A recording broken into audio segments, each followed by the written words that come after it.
What is discipline? আমি যখন জানি যে এই জিনিসটা আমার জন্য দরকার, তো আমি সেটা করবই, ওই মুহূর্তে আমার মুড যেমনই হোক না কেন। তাই ভেবে দেখলাম এবার নিজের থেকে একটা চ্যালেঞ্জ নিতেই হবে, নিজেকে আর এক্সকিউজ দিতে ভালো লাগছে না। এবার চ্যালেঞ্জ তো নিজের থেকেই নেওয়া যায়, নিজের থেকেই পূরণ করা যায়। আমি এটার প্রতি একটা আলাদা করে ভিডিও কেন বানাচ্ছি, আমি সোশ্যাল মিডিয়ায় কেন দিচ্ছি? কারণ একটাই, একলা ঘরে নিজেকে এক্সকিউজেস দেওয়া বা চ্যালেঞ্জটা ব্রেক করে দেওয়া অনেক সহজ।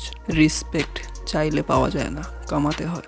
আমার লাইফে ফার্স্ট আমি এরকম কোনো চ্যালেঞ্জ নিতে চলেছি, তাই চ্যালেঞ্জটা বেশি দিনের রাখবো না, অনলি 30 ডেজের রাখবো ফার্স্ট টাইম। আর চ্যালেঞ্জটা হবে ওয়ার্কআউট ডেইলি। আগামী 30 দিন অবধি কন্টিনিউয়াসলি আমি নিজেকে আমার ওয়ার্কআউট প্ল্যান নিয়ে কোনো এক্সকিউজেস দিতে পারবো না। আমি যেভাবেই হোক, যতই কষ্ট হোক না কেন, আমার মুড যেমনই থাক না কেন, আমি আমার ডেইলি রুটিন ওয়ার্কআউটটা কমপ্লিট করবই। এটাই হচ্ছে আমার চ্যালেঞ্জ। আর তোমাদের তার সাথে সাথে এগুলো শেয়ারও করতে থাকবো যে আমি কেমন টাইপের ফিল করছি, আমার কেমন কেমন টাইপের চিন্তাভাবনা আসছে, অল এভরিথিং আমি তোমাদের ভিডিও এক একটা করে ডেলি দিতে থাকবো। দেখো, ভিডিও রেকর্ড করে এডিট করে পোস্ট করে দেওয়াটা সহজ, বাট ডিসিপ্লিনের সাথে নিজের চ্যালেঞ্জটাকে কমপ্লিট করা কঠিন। কিন্তু যতই কঠিন হোক না কেন, আমি এটা ভালো করে জানি, আমাকে মোটিভেটেড করার জন্য যারা আমার এই ভিডিওগুলো দেখছে, তারা আমাকে প্রতিদিন মোটিভেটেড করবে, মোটিভেটেড রাখবে, যাতে আমি আমার এই চ্যালেঞ্জটা সম্পূর্ণ করতে পারি।